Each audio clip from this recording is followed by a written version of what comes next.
우리 옆에 있는 분들에게 이렇게 한번 인사하죠. 지금은 정말 잘 믿어야 할 때입니다. 이번에 한 번 더 이렇게요. 우리 예수님 잘 믿고 모두 다 천국 갑시다. 네, 그래요. 그것이 우리의 목표이고 우리의 소망이고 우리의 기쁨입니다. 지구의 종말이 가까워 온다. 그런 말을 들을 때 기분이 좋은 사람 별로 없습니다. 그렇다고 있는 것을 없다고 말할 수도 없는 거예요. 근데 지난 한 주간 한 신문에 이런 기사가 났습니다.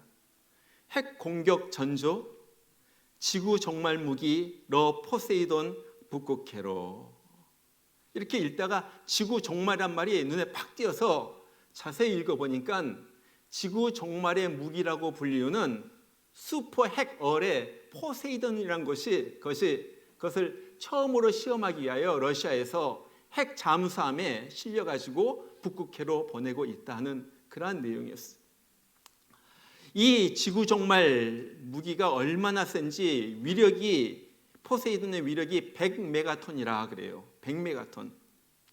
이것이 바닷속에서 폭발하면은 쓰나미가 몰려오는데 500m 높이에 큰 쓰나미가 몰려온다는 거예요. 그리고 방사능 파동을 일으켜서 반경 1500km 내의 모든 생물이 멸절된다 그래요. 여러분 1500km가 어느 정도 되는 줄 아세요? 서울에서 부산까지의 거리가 325km입니다. 그러니까 서울에서 부산 갔다가 다시 서울 갔다가 부산 갔다가 서울 갔다가 부산 가는 그 거리가 1500km예요. 마일로 하면요 932마일입니다. 이게 어느 정도냐면 여러분이 고속도로를 60마일로 운전한다고 할 때 15시간 30분에 걸쳐가지고 계속 운전하면 걸리는 거리가 이 정도 거리예요. 여러분 워싱턴에서 LA까지가 2670마일이에요. 그런데 이 폭탄의 반경이 932마일이니까 직경으로 말하면은 1860마일입니다. 제가 이것을 미국 지도에다 놓고 이렇게 보니까 미국 전체의 70%가 이 폭탄 나가 터지면은 멸절되는 거예요. 사람이 죽는 거예요. 그래서 이 폭탄을 지구 종말의 무기라 이렇게 부르는 거예요. 그런데 푸틴이 이 무기를 시험하려고 핵 잠수함에 싣고서 지금 북극해로 떠났다 하는 거예요. 그러니까 무슨 일이 일어났습니까? 지난 금요일 신문이에요. 이런 기사의 타이틀의 제목이 실렸습니다.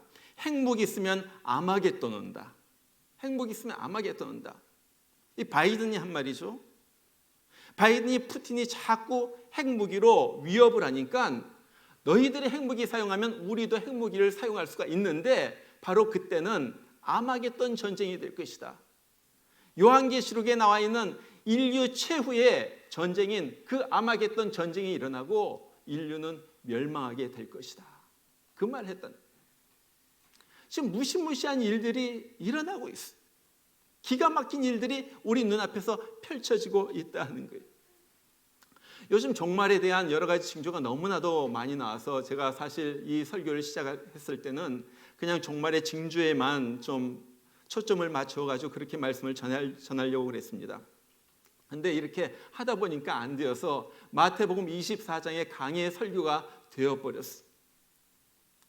여러분 마태복음 24장은 예수님께서 자신의 재림에 대하여 말씀하신 너무나도 중요한 그러한 말씀입니다. 그런데 이해하기가 쉽지가 않아요. 왜냐하면 그 말씀이 상징으로 되어 있기 때문에 그래요. 상징으로.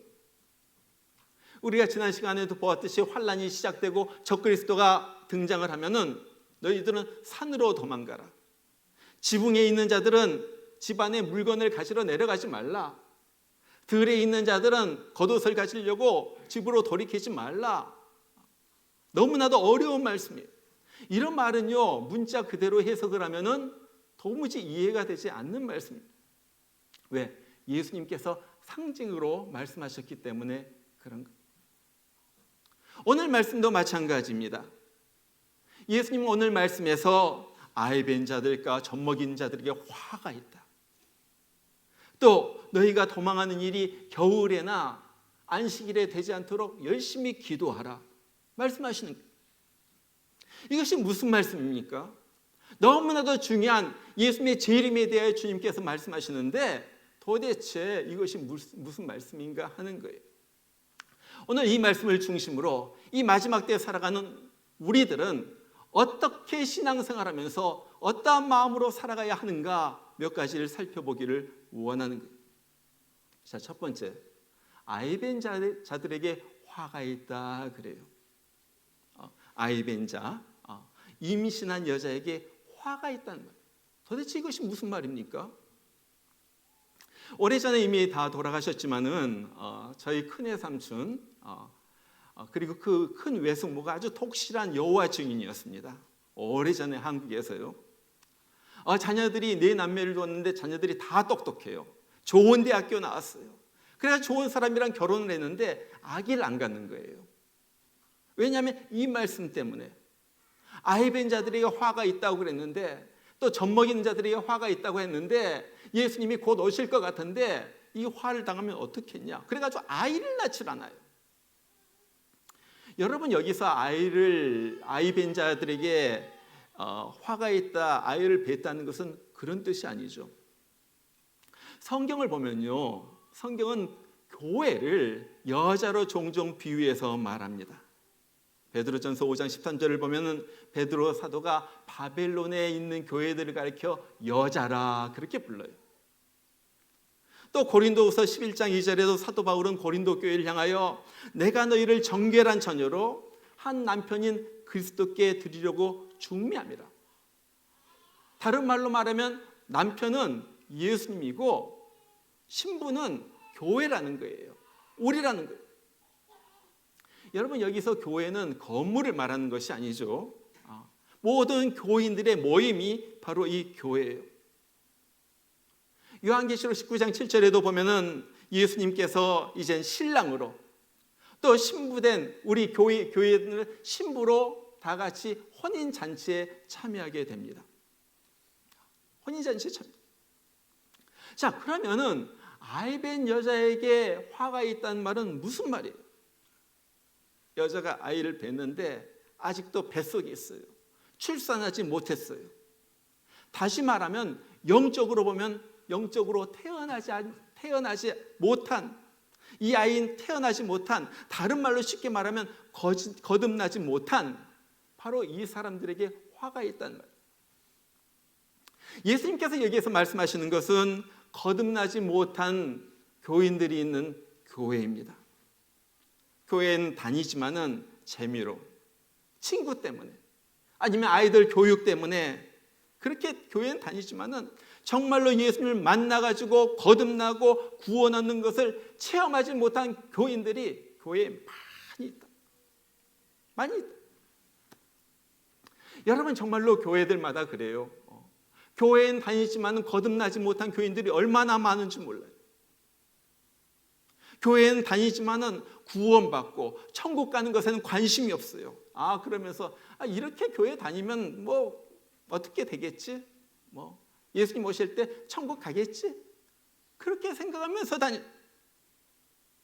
그러니까 오래 교회 다니고 봉사도 하고 집사도 됐는데 삶은요 조금도 달라지지 않는 거예요.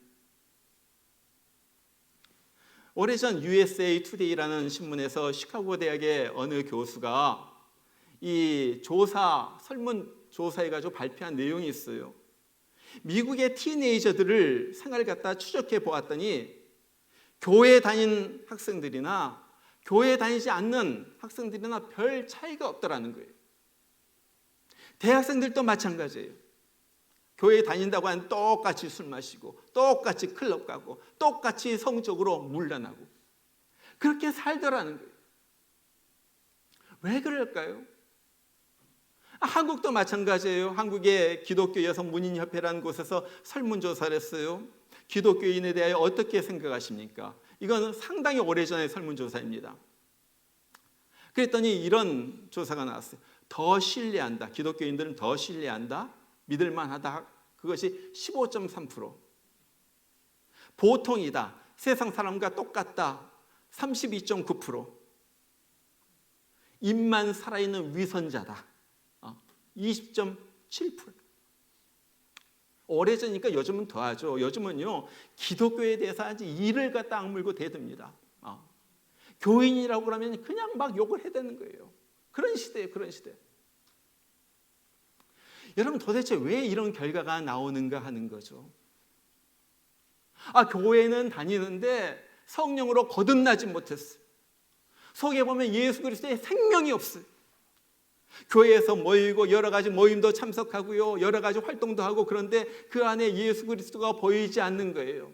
삶에 예수가 나타나지 않는 거예요. 성령의 역사가 보이지 않는 거예요. 그러니까 그 안에서 예수의 빛된, 예수의 소금된 모습이 보이지 않는 거예요. 어떤 다른 교회에 대해서 얘기 들었는데, 그 교회는 구역 모임 한다면 사람들이 잠깐 기도하고서 먹고 놀고 한잔하고 그런다는 거예요.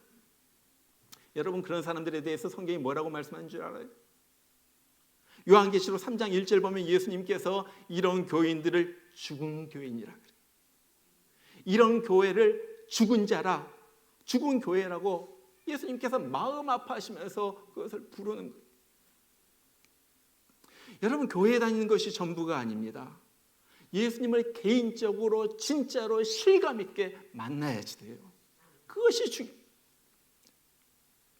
엄마 뱃속에 계속 있으면요, 얼마 있으면 아기가 엄마 뱃속에서 나와야지 돼요. 태어나야지 돼요. 엄마 뱃속에서 나오지 않으면 무슨 일이 일어나요? 중요한 일이 일어나죠. 아이가 죽어요.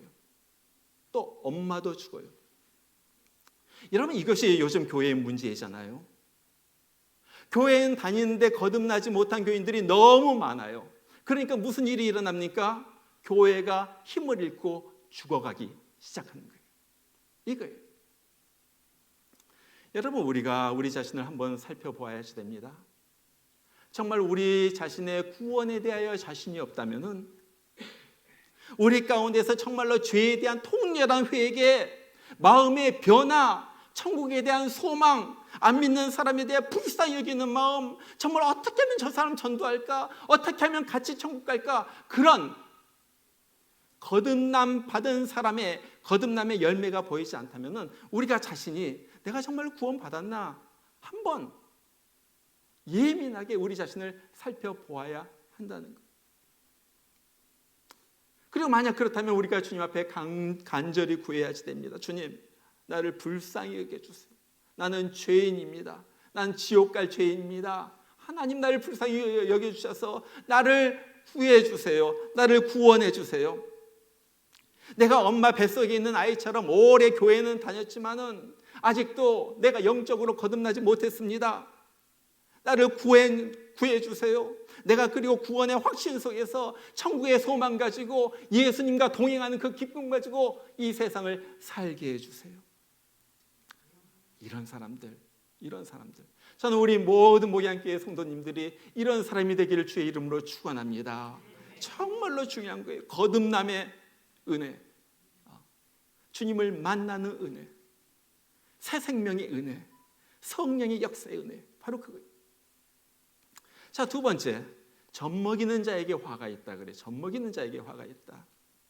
여러분, 이 말씀도 비슷한 말씀입니다. 여기서 젖먹이는 자는요, 말씀을 전하는 목회자예요. 제가 그래서 이 말씀은 좀 떼어놓고 하려고 그러다가 그냥 전합니다.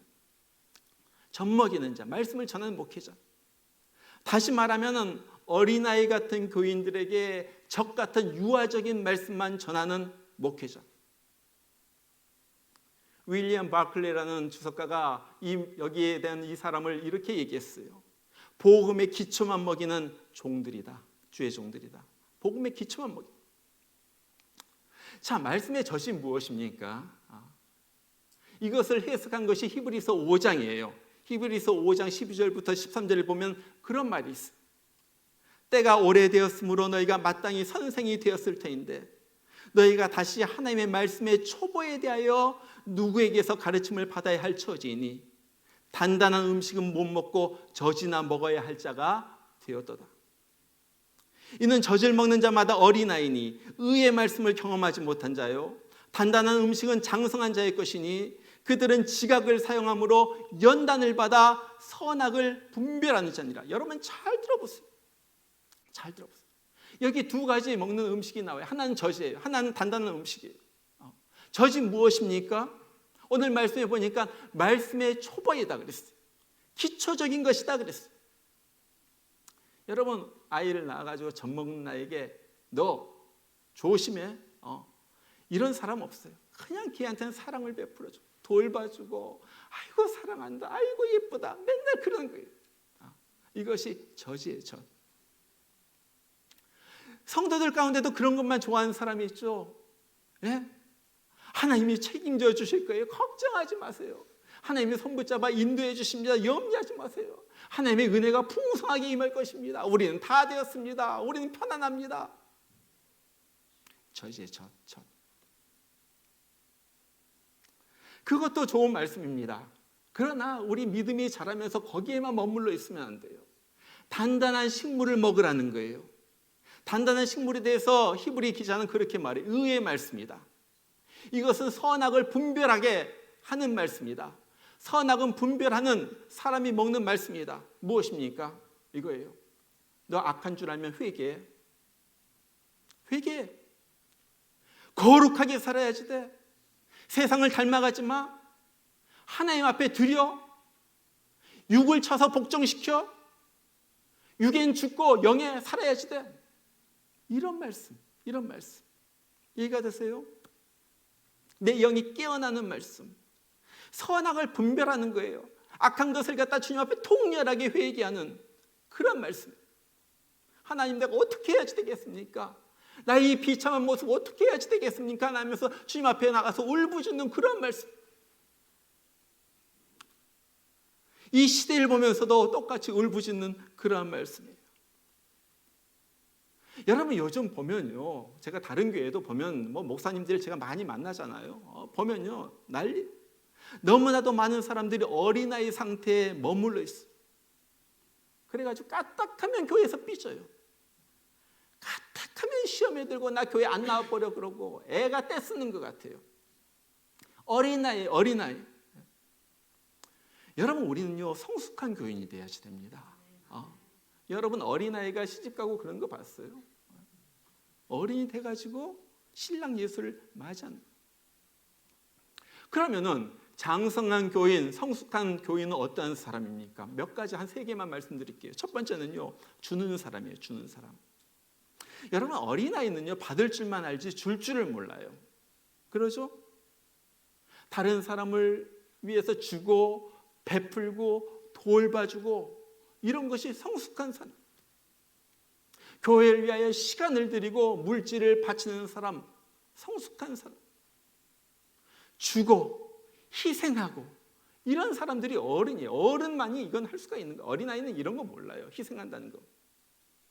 내가 주는 자인가? 희생하는 자인가? 두 번째는요. 어른요 감사하는 자입니다. 여러분 갓난아이는요 부모의 은혜고 뭐고 아무것도 몰라요. 그러잖아요. 젖 먹는 아이가 무슨 부모의 은혜를 알겠어요. 그러나 성숙해지고 장성해지면요 부모의 은혜를 깨닫습니다. 여러분 우리가 오늘 또 헌금했지만은 헌금할 때 어떤 마음으로 헌금을 해요? 하나님 이 헌금 드리니까 나 더 축복해 주세요. 이번에 집 살려고 하는데 이 계약 잘 되게 해주세요. 이번에 우리 아들 회사에 들어가는데 거기 잘 들어가게 해주세요. 그런 마음으로 헌금을 해요. 물론 그것도 중요합니다. 그러나 하나님 주님께서 저에게 주신 은혜가 너무나도 감사해서 나 같은 죄인이 구원받고 나 같은 죄인의 삶에 주님께서 동행해 주시고 천국까지 인도해 주시는 그 은혜가 너무나도 감사해서 주님 앞에 적지만 이 물질을 바칩니다. 이것이 성숙한 사람이에요. 세 번째 성숙한 사람은요 흔들리지 않습니다. 그러잖아요. 작은 나무는요 막 바람에 흔들리고 뿌리도 뽑히고 그러지만요 큰 나무는요 웬만한 바람에 흔들리지 않아요.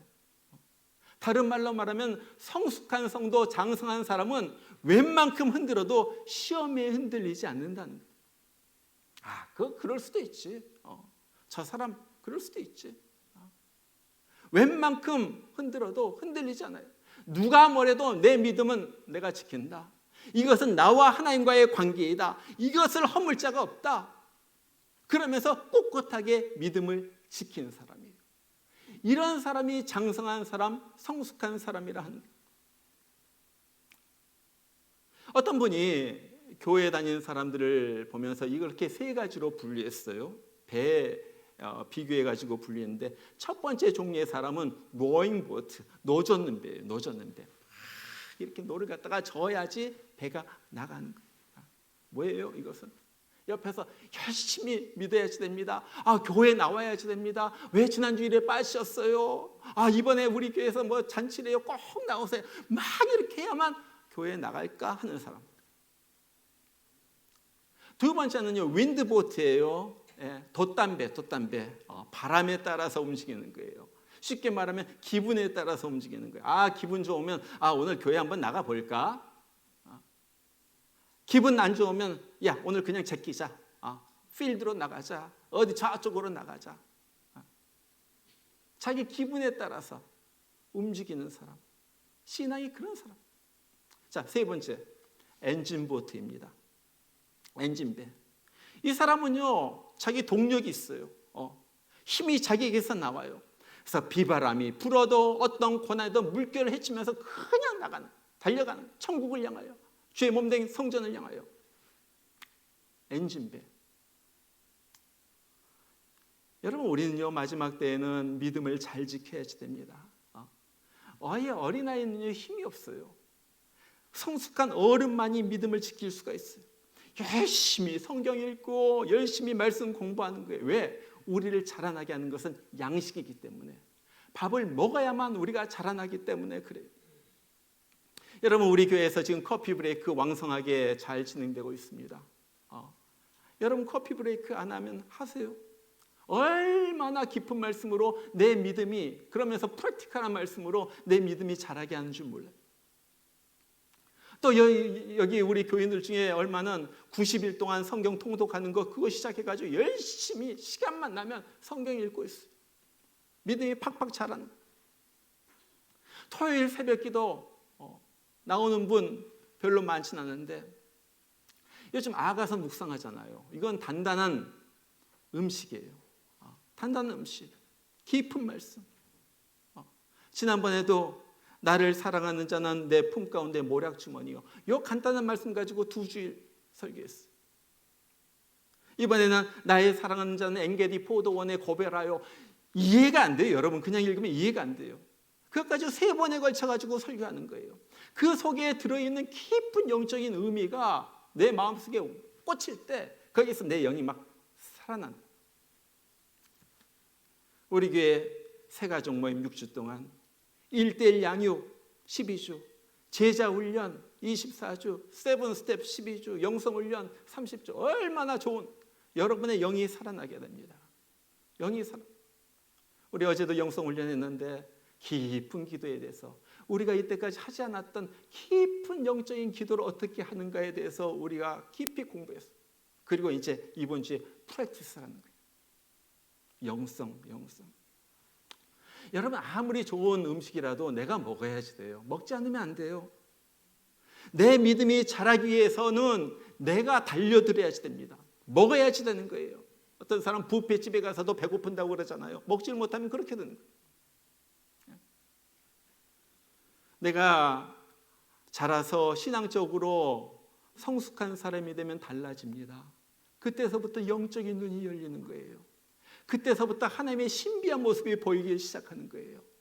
와, 우리 하나님이 이렇게 좋으신 분이구나. 하나님이 나를 갖다 옆에서 나를 이렇게 지켜보고 계시는구나. 구체적으로 생생하게 우리 하나님의 역사가 보이기 시작해요. 신앙생활이 신이 나고요. 정말로 예수 믿는 것이 이런 것이구나. 기쁨과 행복 속에서 살아나게 살게 된다 하는 거예요. 여러분, 이젠 더 이상 어린애처럼 맨날 달라, 짜증내고 시험에 들고 삐지고 애 나 안 나가버려 이러지 말고 성숙한 어른, 주님의 은혜가 감사합니다.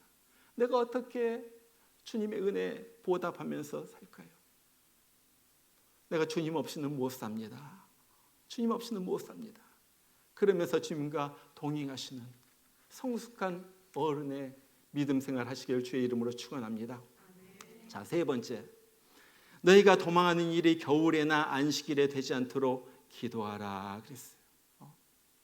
겨울이나 안식일이 무엇을 의미하는가 하는 거죠. 여러분, 겨울은 추운 계절입니다. 움직이는 것이 움츠려드는 계절이에요. 특히 팔레스타인 지역은요, 겨울이 우기예요. 그래가지고 비가 많이 와요. 막 쏟아붓기도 하고요. 그러면 땅이 질퍽질퍽해지고요. 그러면 사람들이 돌아다니는데 불편해요. 겨울은 어떤 계절입니까? 겨울은 우리가 좀 쉬죠.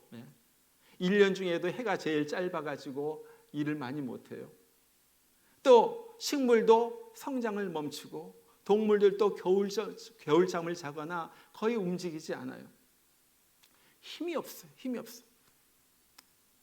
자, 그러면 오늘 주님께서 말씀하시는 이 겨울이 무슨 의미예요? 이 말은 이런 거예요. 예수님께서 오실 때가 되었을 때 우리의 모습이 겨울 신앙이 되어가지고 영적으로 냉랭하고 신앙적으로 게으르고 나태하면 안 된다는 말이에요. 겨울의 모습이 내 신앙에, 내 믿음 생활에, 내 삶 가운데 그렇게 나타나면 안 된다는 거예요. 사무엘하서 23장 20절에 보면 아주 재미있는 얘기 하나가 나와요. 짤막한 한 구절의 얘기예요. 거기 보니까 눈이 올 때 사자 한 마리가 어슬렁 다니다가 구덩이에 빠졌어요. 아마 이 사자가 겨울이기 때문에 먹을 것도 별로 없어가지고 이렇게 좀 힘도 없었던 것 같아요. 구덩이에 빠졌는데 나오지 못하고 거기 있는 거예요. 그러니까 이 사자를 보고 분하야라는 사람이 구덩이로 뛰어듭니다. 그래가지고 그 사자를 죽였다 하는 얘기예요. 짧은 얘기예요. 물론 여기에 여러 가지 영적인 의미가 있습니다. 그러나 중요한 것 한 가지는 아무리 동물의 왕인 사자라 할지라도 먹지 못한다면은, 겨울에 먹지 못해서 힘이 없으면은 구덩이에서 빠져나오고 잡혀 죽게 된다는 거예요. 우리 신앙도 마찬가지예요. 정말 우리가 말세가 될수록, 종말이 될수록 더욱더 뜨겁게 신앙생활하고 뜨겁게 믿고 그래야지 신앙이 식어가지고 냉랭해지면요 사탄의 밥이 된다는 거예요. 여러분, 특별히 마지막 때 우리의 신앙은 더 불타올라야지 됩니다. 가슴이 뜨거워져가지고 신앙, 찬송도 막 부르고 기도도 막 뜨겁게 하고요. 뜨거운 마음 가지고 주님 성전을 섬기고요. 나가서 전도도 하고요. 내 속에서 불이 타오르는 거예요. 주님, 성령의 불이 타오르는 거예요. 주님, 내가 여기 있습니다. 날 뜨겁게 하셔가지고 냉랭해진 사람들 뜨겁게 불 붙이는, 불을 전파하는 자가 되게 해 주세요. 이 사람이 마지막 때 주님께서 보시는 사람. 자, 그러면은 안식일은 또 무슨 의미입니까? 여러분, 율법을 지키는 유대인들이 가장 중요하게 여기는 것이 안식일을 지키는 거예요. 안식일을 지키는. 제가 보니까요, 제가 이스라엘도 2번 갔다 오고 또 여러 얘기를 들으면요, 안식일에는 물론 보통 이스라엘 사람들 아니면 정통파 유대인들은요, 안식일에는 밥도 안 해요. 그래서 그 전날 밥이랑 반찬 다 해놓고 안식일 먹기만. 또 엘리베이터 벨을 누르는 것이 이게 일이라고 그래가지고 안 눌러요. 그래가지고 오르락내리락, 계단을 오르락내리락 하는 거예요. 어떤 사람은 전기불 스위치 켜는 것, 끄는 것 일이라고 해가지고 그거 안 합니다. 그래가지고 계속 불 켜놓고 있거나 불 꺼놓고 있는 거예요. 한 번은 우리 선교사가 얘기하는데, 한 번 옆집에서 부르더래. 나 이 불 좀 꺼달라고. 그러다. 안식일에는요, 거리도 많이 걷질 못해요. 1.8km 이상 걷지 못한다고 그래요. 그러니까요, 전쟁이 일어나가지고 적들이 쳐들어와도 뭐 대항해서 싸우질 못하는 거예요. 또 도망도 못 가요. 이스라엘 역사 중에 굉장히 힘든 때가 있었죠. BC 168년에 헬라의 왕이었던 안티오쿠스 에피파네스가 예루살렘을 점령을 합니다. 침공을 했는데 그날이 안식일이었어요. 그러니까 유대인들이 안식일인데 어떻게 해? 도망가지도 못하고 무기를 들고 제대로 싸우지도 못하고 그래가지고 예루살렘이 함락이 됐어요. 근데 이 안티오쿠스 에피파네스가 우리가 잘 아는 사람은 적그리스도의 모형이라고 그러죠. 그런데 예루살렘에 들어가 가지고 정말로 가증한 짓을 다 한, 예루살렘 성전에 들어가 가지고 구약 율법책을 갖다 다 찢어 가지고 불살라 버렸어. 그리고 유대인들 돼지고기 먹으면 절대 안 되는데 그걸 갖다 강제로 먹입니다. 아이가 할례를 받았다고 해가지고 그 아이랑 엄마를 절벽으로 데려가가지고 밀어가지고 죽여버렸어. 그것이 우리 성경에는 없지만 마카비서라는 이 외경에 거기에 기록되어 있어. 나중에 유다 마카비라는 사람이 게릴라 전투를 벌이죠. 그래가지고 이 사람들을 몰아내고 성전을 다시 되찾고 정결하게 깨끗하게 하고 그래서 회복했어요. 이것을 기념한 절기가 요즘도 유대인들이 지키는 하누카라는 절기예요. 우리가 크리스마스 때쯤 되면 하누카 그러잖아요. 막 우표도 나오고 그러더라고요. 그 유대인들의 그 촛대 모습도 이렇게 보이고요. 하누카예요. 자, 예수님이 도망하는 일이 안식일에 되지 않도록 기도하라 하는 말은 이런 배경에서 안티오쿠스 에피파네스가 쳐들어올 때 유대 사람들은요 율법에 안식일 율법에 매여가지고 함부로 나가서 전쟁도 하지 못하고 도망가지도 못하고 그래가지고 많이 죽었어. 그렇다고 해가지고 이 사람들이 안식일의 의미를 잘 깨달은 것도 아니었습니다. 안식일의 참된 의미, 예수님이 안식일의 주인 된다는 그런 의미는 알지도 못하고 율법적인 형식에 얽매여가지고 그렇게 살다가 몰살당한 거예요. 여러분, 오늘 예수님께서 이 안식일에 대해서 말씀하시는 것이 바로 이런 의미입니다. 너희가 예수 그리스도의 생명의 복음 없이 형식적인, 의식적인, 율법적인 신앙생활만 하면 안 된다는 거예요. 안 된다.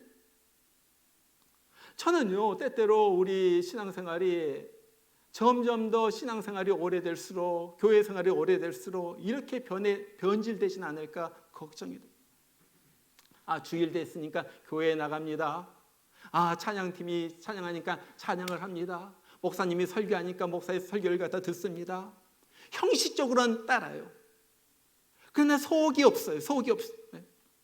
정말로 주님 전에 나오면서 주님을 만나고 싶은 그 열망, 은혜를 사모하는 그 간절함이 보이잖아요. 오늘 우리 딸이 그 뉴욕에서 왔다가 오늘 돌아갔는데 아침에 제가 라이드를 주면서 걔는 오후 예배니까 이제 빨리 들어가가지고 예배 드려야지 돼요.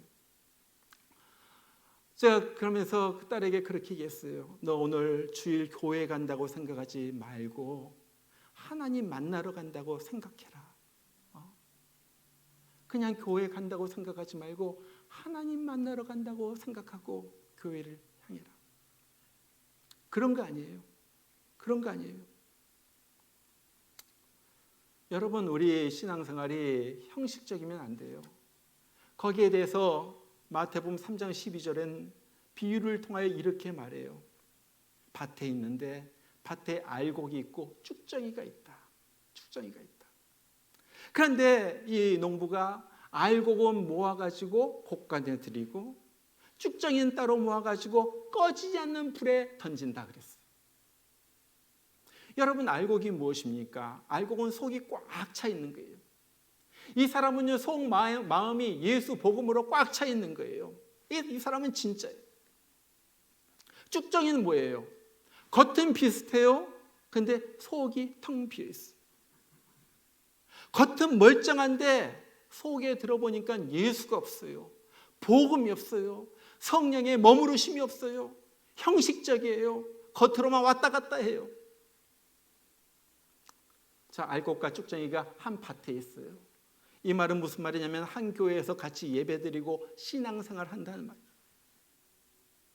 어떤 사람은 날이 갈수록 속이 차고 단단해집니다.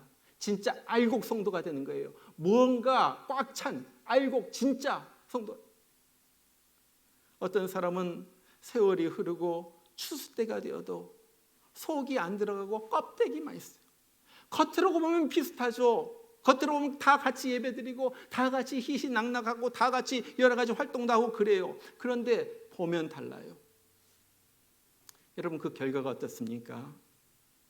알곡은 모아가지고 천국 창고에 드리고 쭉정이는 따로 모아서 꺼지지 않는 불, 다른 말로 말하면 지옥불에 던지게 된다는 거예요. 저는 늘 그렇게 여러분들에게 말씀드립니다. 예수 믿는 것은 너무너무나도 중요하고 너무너무나도 심각한 일이다. 이것을 농담처럼 여기면 안 된다.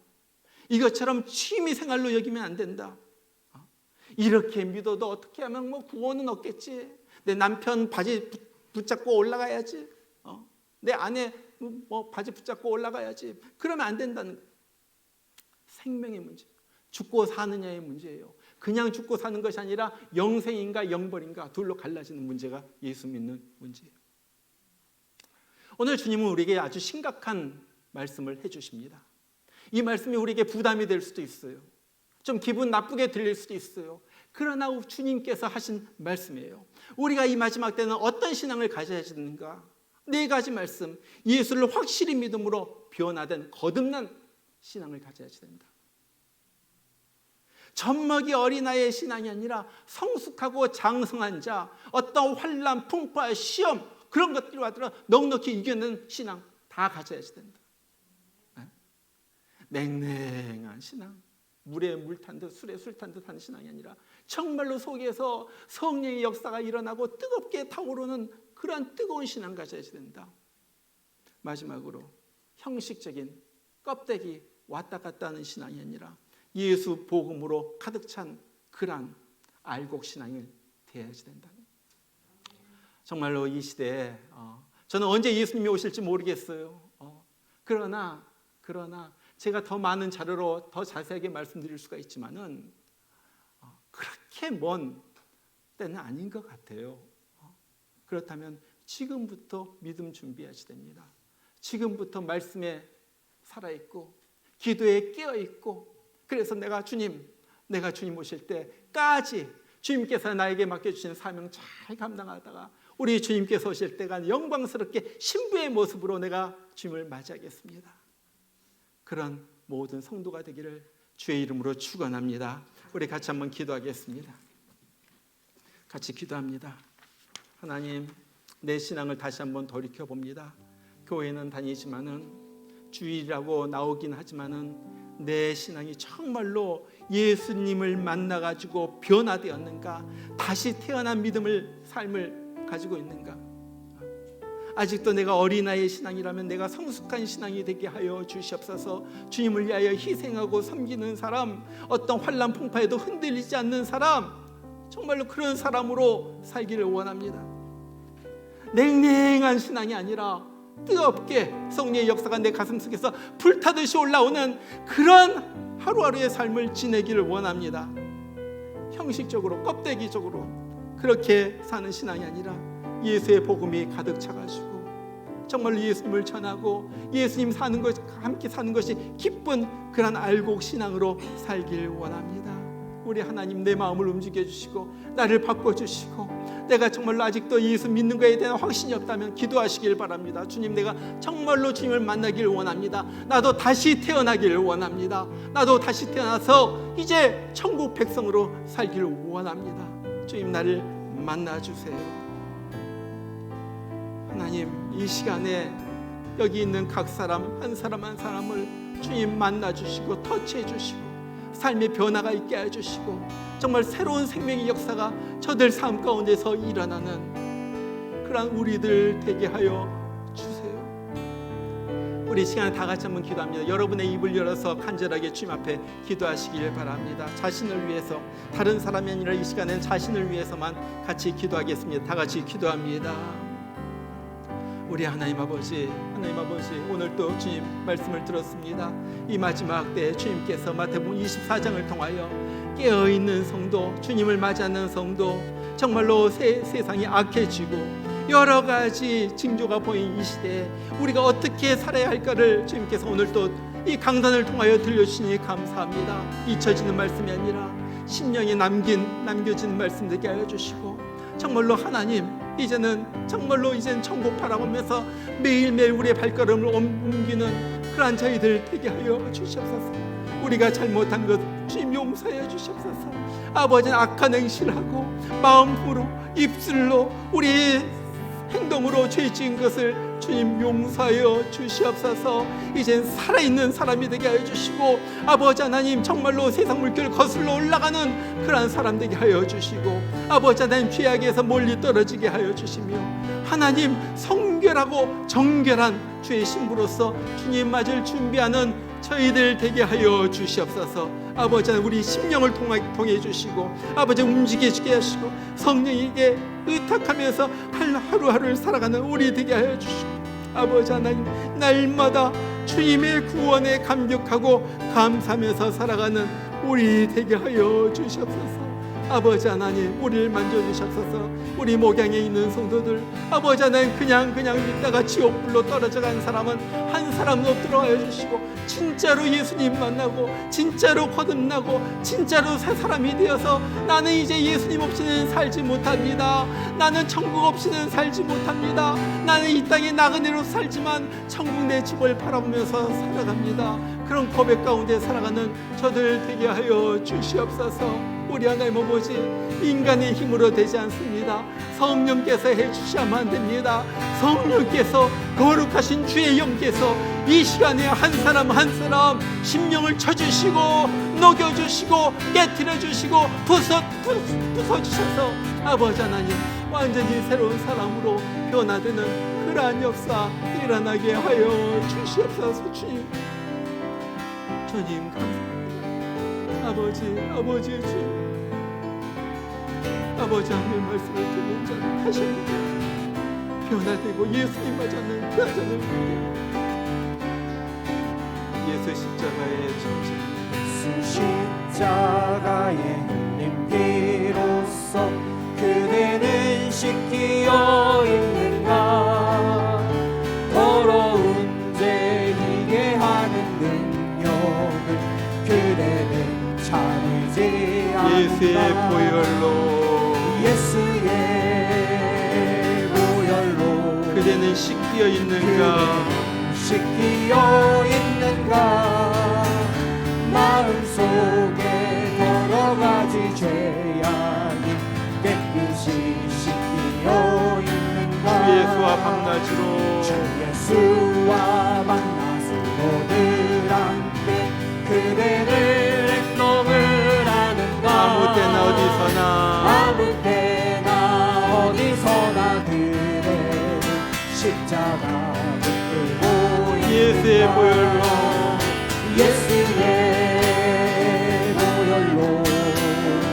그대는 씻기어 있는가 마음속에 여러 가지 죄악이 깨끗이 씻기어 주님 예수 다시 올 때 주님 예수 다시 올 때 그대 영접할 예복이 있는가 그대 몸은 거룩한 곳 천국에 들어갈 준비가 됐는가 예수의 보혈로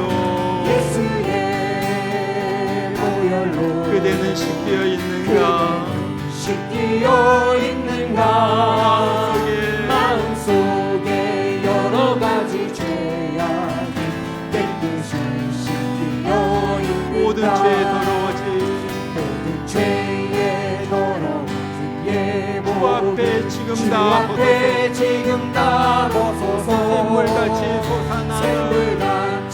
솟아나는 눈보다 더이게 씻으라 예수의 보혈로 그대를 씻기어 있는가 마음속에 여러 가지 죄악이 우리 3절부터 다시 한번 부릅니다. 주님 예수 다시 올 때 주님 예수 다시 올 때 영접할 예복이 있는가 그대 몸은 거룩한 곳 천국에 들어갈 준비가 됐는가 예수의 보혈로 그대를 씻기어 있는가 마음속에 여러 가지 더러워진 죄의 더러운 예복을 주 앞에 지금 다 벗어서 샘물같이 솟아나는 보혈로 눈보다 더 이게 씻으라. 예수의 보혈로 그대는 씻기어 있는가. 마음속에 여러 가지 죄악이 깨끗이 씻기어 있는가.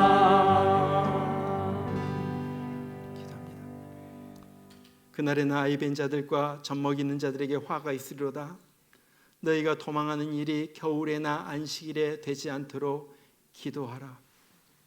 이제는 영원한 지옥불로 떨어져서 영원히 고통받을 우리를 구하시기 위하여 이 땅에 오셔서 우리의 모든 죄값 다 치르시고 죄짐 짊어지시고 십자가에서 피 흘려 죽으신 우리 주 예수 그리스도의 그 크신 은혜와 하나밖에 없는 아들을 기꺼이 우리를 위하여 내어주신 우리 하나님 아버지의 극진하신 사랑하심과 오늘 또 이 마지막 때를 살면서 우리가 믿음에 깨어나게 하여 주시고 이제는 어린아이가 아니라 정말로 태어나지 못한 거듭나지 못한 신앙이 아니라 이제는 냉랭한 신앙이 아니라 이제는 형식적인 신앙이 아니라 이제 살아있는 주님의 성령의 역사를 따르는 그러한 믿음 가지고 마지막 때를 살고 주님 오실 때 주님을 맞이하게 하시는 성령의 역사심이 오늘 주의 전에 나와서 주님 앞에 간절한 마음으로 예배드리고 돌아가는 주의 심령들